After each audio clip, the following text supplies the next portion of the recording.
good looking.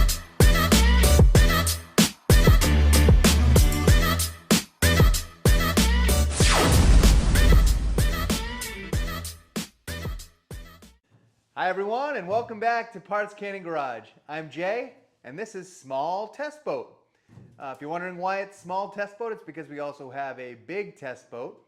You may want to go check out those videos. I think there are 3 videos of me building up the big test boat and getting it in the water. We're doing the same thing here, but much less involved. We're not putting lights on this. I don't plan on running this at night. I just need a platform, literally, to put all of those motors that I've been working on the back and see how it goes. So let me get you a little closer to the parts cart and let you know what we're going to do here. For the small test boat, we have, I guess, 9 items on the list. One of them is just a testing item, but this should be much simpler and quicker. So on this boat, we're going to be installing a bow eye. There's really no way to tie a line onto the front of this that looks reliable. So I'm going to be installing this little eye hook. Same thing on the stern. We'll put an eye hook in the back so we can have something strong to tie our lines to. Let's see, number 3, we're going to obviously install a drain plug. Should be a brand new one around here somewhere. Yep, here we go. This time we have a chrome drain plug as opposed to big test boat, which has a brass drain plug, but same thing. And of course there'll be a string on here. Number 4 is the battery. I just picked up this pretty small little lawnmower battery. At Walmart. And the reason I picked this one is because it was the cheapest battery. This is $29. This battery will only be powering the bilge pump. Of course, a bilge pump. So this is a little different than the bilge pump I put on Big Test Boat, which was a 2-part system. This is one, but it's the same thing. There's just a bilge pump, and what they do is they just put the float switch for the bilge pump just in this base here, if I could get it off. What the heck is going on here? There we go. So there's a float inside the bottom here, and when the water rises, this float rises, and you can hear it. It goes on and off. And to manually activate this, they almost all have this same design. There's a little knob on the back. You can just turn it yourself. So if you want to turn your bilge pump on. So we'll be installing that. Let's see, next is the transom. So this is a sort of an interesting story, I guess, if you're into boating. So the person that had this boat before, sort of redid the transom, I guess you could say. They put pressure treated wood on the outside, on the outside and the inside. And they were running a trolling motor on this in a little pond, is what I was told. What they didn't realize is that most powered, let's get this parking ball out here. What they didn't realize is that most gas-powered outboards will not fit on this, believe it or not. I actually tried one, so then I did some measurements. So the thickness of this transom right now, it's a little bit over 2.5 inches thick. Most of the outboards I have, in fact I measured a bunch of them, the maximum width of a transom for almost every outboard I have, even the real old ones, is just shy of 2.5 inches. So I couldn't fit any motors on this boat the way it is. So I'm going to have to rip off this back piece of wood here and put something thinner on here. So that's one of the projects we'll be working on. That does involve relocating the hull identification number plate, which is right here. You'll get a much better view when I'm working on it, but that's the transom project. PCG stickers, of course we're going to put some Parts Cannon Garage stickers on this thing. And then another one which really has nothing to do with the boat, but I think it's an interesting project.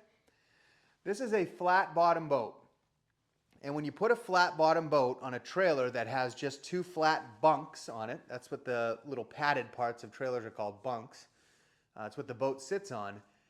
And you're doing it in a river like I am, it is such a pain in the butt to get the boat lined up on the trailer. The current's taking it, moving it around. So you end up pulling it out and it's crooked. With a boat like this, it's light enough to where you could actually just pick it up and put it on the trailer the right way.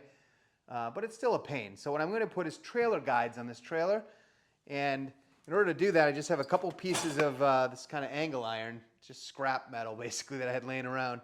I'm going to bolt that to the side of the trailer. And then these things will slide over it, these PVC pipes. Well, it looks like we'll have to modify this. But these should slide over. And what this does is they'll sit about right here. And when you're pulling the boat onto the trailer, these just keep it nice and straight. These are, every trailer I have, I love to have these things. In fact, these actually have lights on the top. These came off like some, I forget where the heck, someone just gave me these, I think. But these actually light up so you could load your boat up at night. And when I rewire this trailer, I probably will hook up these LED lights because they look pretty cool. I guess it'd be neat for driving, you know, on the road as well. But there are wires inside this tube. So that is the trailer guide project. And then the last thing is that, you know, a couple people asked me on the last video, on one of the forums actually I'm on, you know, how do I know that that bilge pump was going to work once I put it in the water? And I didn't. I never tested it, which, you know, if you had a really expensive boat or you cared about the boat, you probably should test your bilge pump. So the last step in this, when I wheel this out of the garage, I will stick the garden hose in here and you can all see the bilge pump. You'll see the boat fill up with water and then the bilge pump out. So that's it. We're doing 9 things to this. This should go very quickly. So let's get started with the bow eye. Okay, we're up front at the bow. This boat is perfectly square at the front, so maybe it looks like the back, but I swear this is the front. And this is just a stainless steel eye hook with some random hardware I have. So there is a hole here. I'm just going to drill it out a little bit, just make sure it's big enough. Okay, easy enough. Try not to hit my microphone on anything. So what I'm going to do here is I'm going to use this plastic bushing that I found. Put a washer on top of that.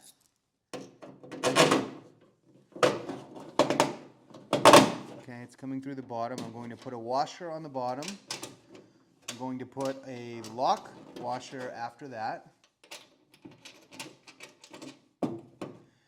And a nice nut down here.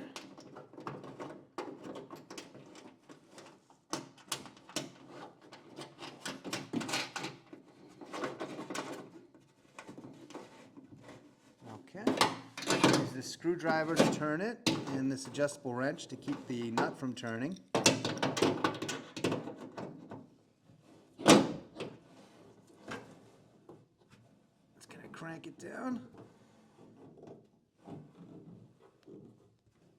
Okay, started to bend the boat a little. That's perfect. That's where I wanted it. That is completely solid.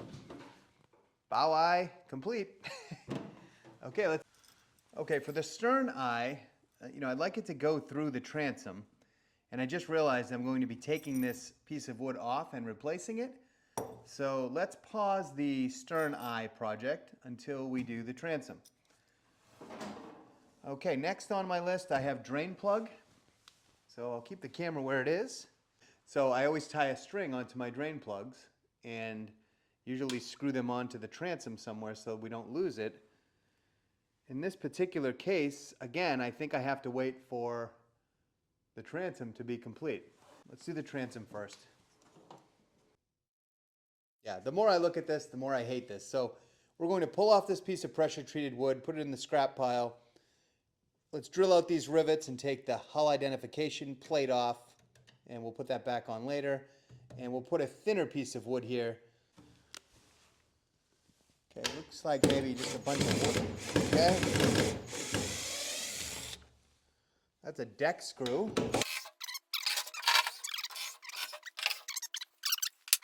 Let's drill off this plate. In case someone wants to register this someday, you need this hull identification plate.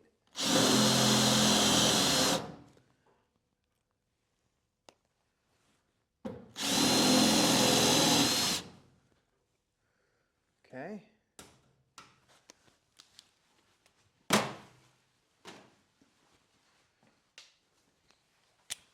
I don't know why drilling out 2 rivets was harder than cutting a board with that little notch, but hey, you know, to each his own. All right, there's our beautiful hull ID plate. Read that or not, but it does have letters on it. It's hard. We have our piece of wood cut.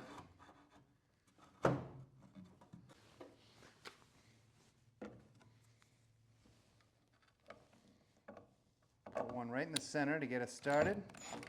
Oops.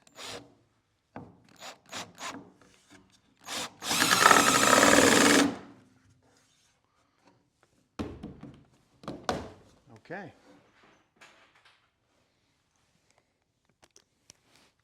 Do one over here.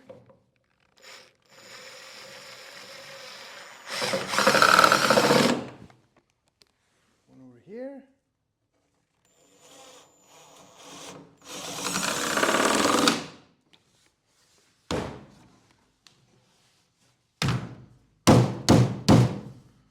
All right, that looks pretty good.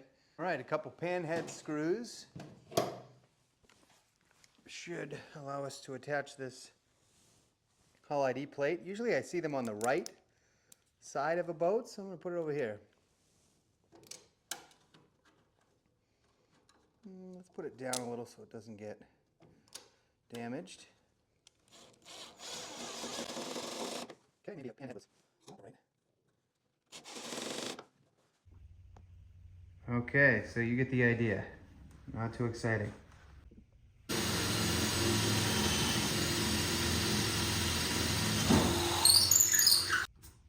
Okay, here's our beautiful stern eye.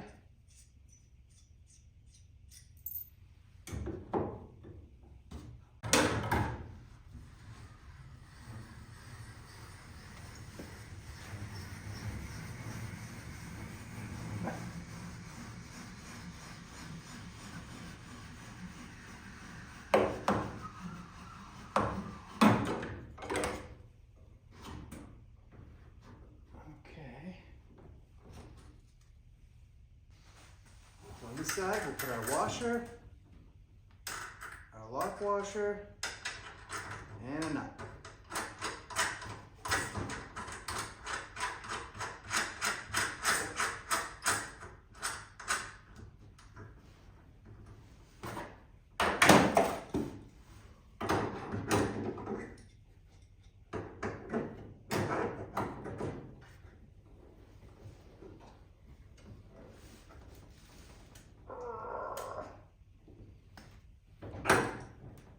That is solid.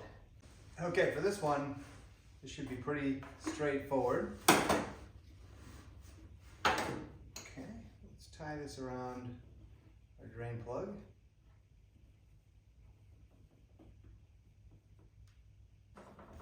Okay, I think something like that will be good.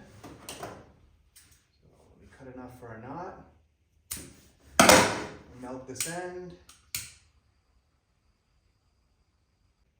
This is just kind of a lame trick, but if you pass the line, through a washer and tie it, and you just screw that washer right to the transom, you're all set.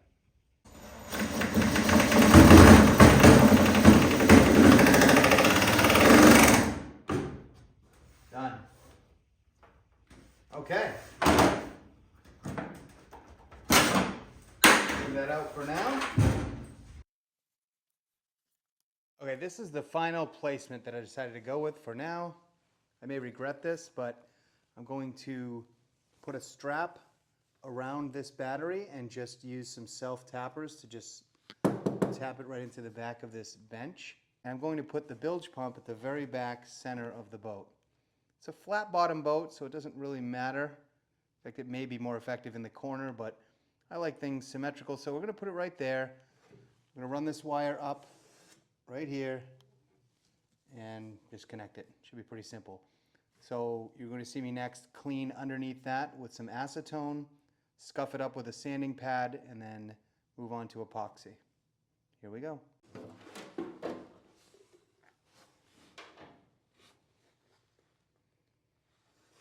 All right, here's some nail polish remover, aka acetone. So now I'll use a 120 grit sanding block and just sand this up.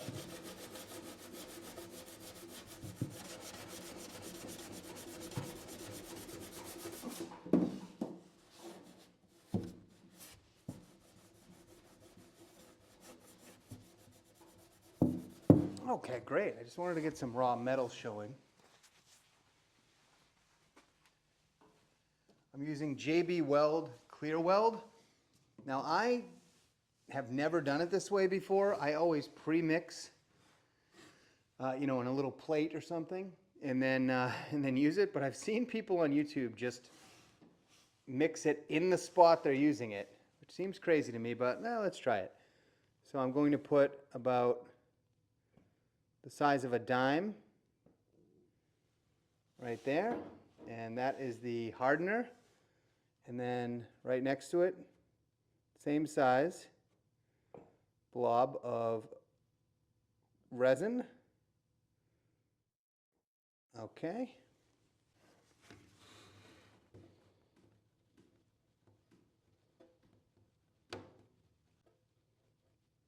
Break off.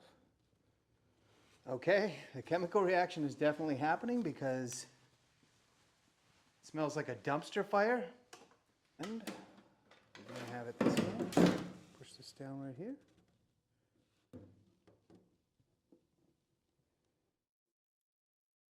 Sets up, like I said, in about 5 minutes, but I usually like to give it about 30 minutes before I start doing it. All right, folks, while we wait for this bilge base to cure, I'm going to make a strap to hold the battery in place. It's a little technique I like to think that maybe I invented, but probably not. And what you do is you basically get some long tie wraps. These are 17-inch tie wraps from Harbor Freight Tools. And what you can do with tie wraps, if you haven't thought of this, is you can actually put one all the way to the end, and you put another tie wrap on the same base. Okay, now what you have here is an adjustable system. So I'm going to just close this up until it's the width of the battery, just like that. So see how that fits perfectly? I'm going to trim this part off at the end, and now I'm just going to take my Sharpie and mark where it's going to hit, and then we'll drill a little hole around there. Same thing on this side. Hopefully you can see what I'm doing, but you get it. It's not rocket science.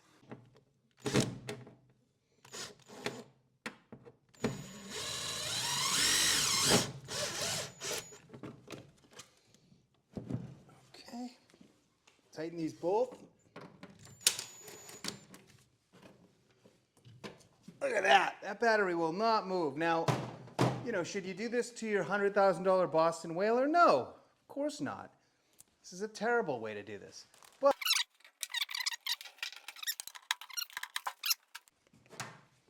if you think I'm acting, I can move the entire boat. Like a closer look. So for this bilge pump, we have the black, which is negative. We have the brown and white, which is going to be the float switch. And we have the brown, which is, if you wanted to wire this to a permanent switch so you could manually control the bilge pump. So we are just going to cut this one right off. We're going to cut the brown. We're going to leave about probably an inch, just in case someday we want to use that. Get rid of that. And what I'm going to do is strip this end and put a butt connector on it, just in case. Just for someday, or if we want to manually override this. So I'm going to put a blue butt connector on here. Hoping you can see this. And here's my crimper.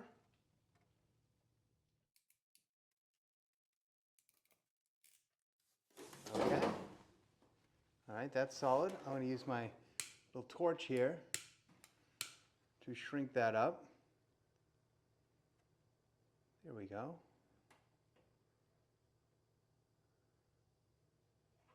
I love this, so cool. I'm going to shrink the other end too, just so nothing gets in there. If I do want to use this, I'll just cut that end off, that little plastic piece. But you could shrink these almost down to nothing. There it goes. Okay. There we go. So that's down to nothing. Now let's cut these to about the right length. This is going to be stuck right here.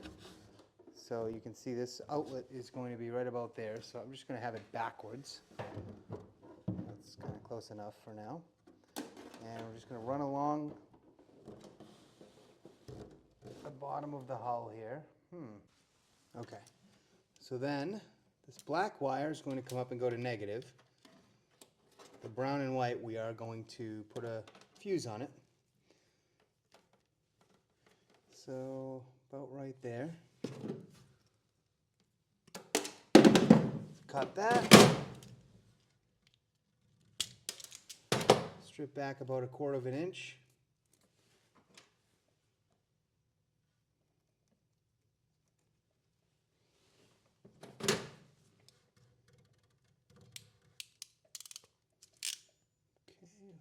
Crimp it in the smallest section as well.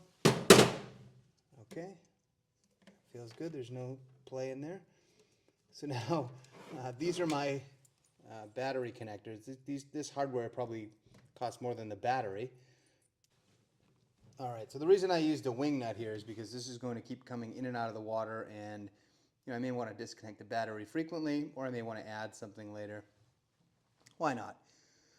Okay. Now over to the positive side.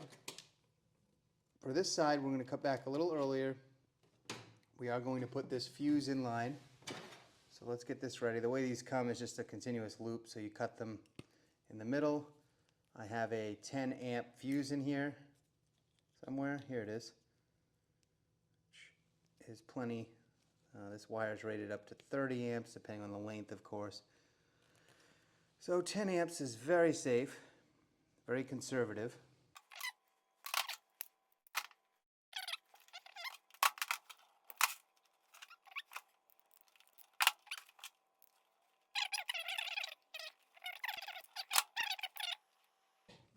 Crank that down. Okay, we have our fuse right there. Supposedly weatherproof. Looks good. Let's see if this is secure. The base feels secure.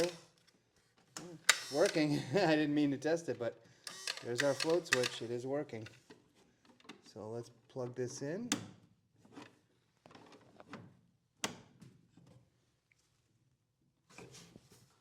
All right, it's installed. Okay, folks, we have a bilge pump. It is time for some plumbing. So I have this black bilge tube. This is the cheap stuff. On big test boat, we used more of a fuel line. This is actually bilge. So it's going to connect to the bilge pump there. It's going to come up here. And I'm just going to clamp it right to this piece of wood that I added to the transom, just like that.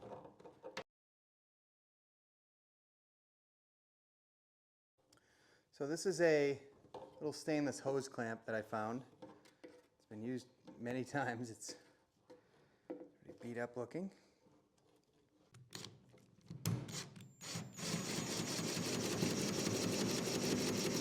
Perfect. Now we just cut off this outside. And that's it. Done.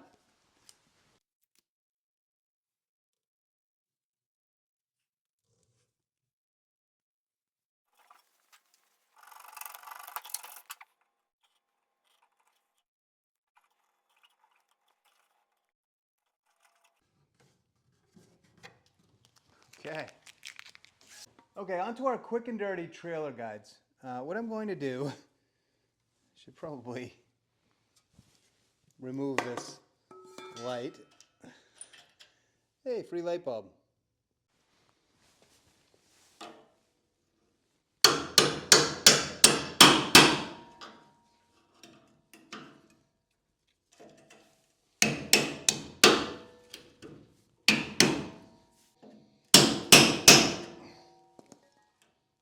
Ah! More power! Okay, as we continue with this episode of how to remove trailer lights.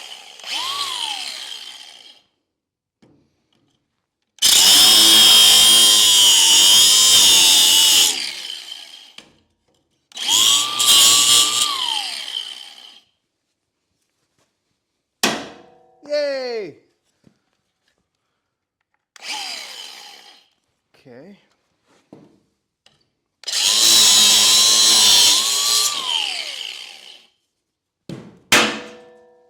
All right, see, all you need is one framing hammer, no patience. If anyone wants these trailer lights for themselves, just put a comment in and I'll be glad to ship this to you. You can have the bolts too. They're fine. Okay, now that we got those nasty trailer lights out of the way, this is basically just going to sit right here. We're going to carefully mark 2 holes.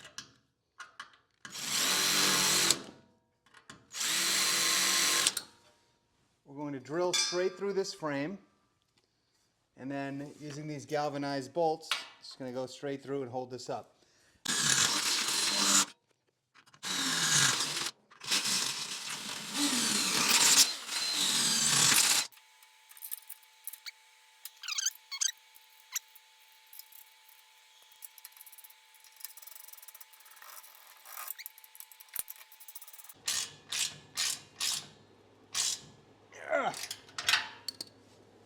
Oh, that thing is solid.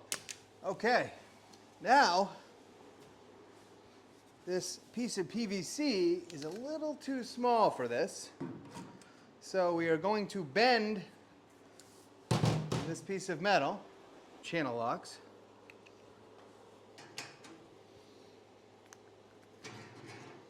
Oh, that works perfect.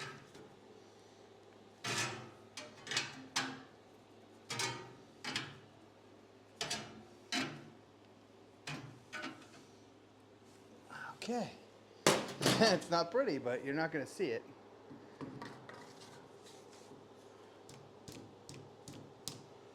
And that's it. But the idea is when you're loading this, you know, the boat is floating and it will just sort of bounce off these and line itself up on the trailer.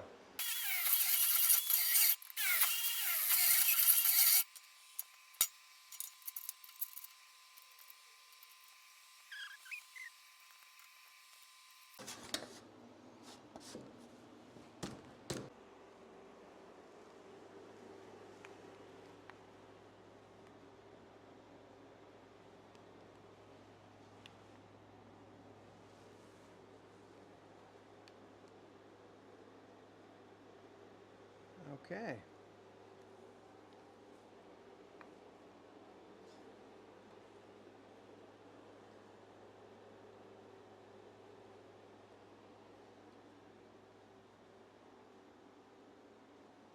Okay, folks, well, thank you for watching. We are done here with small test boat. Hopefully this wasn't too boring.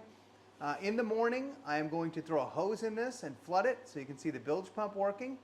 And then I'm going to grab one of the many motors we have in the shop, stick it on the back, and throw this right in the water. So stay tuned for small test boat part 2. And as always, thank you for watching. Take care, everyone. Bye-bye.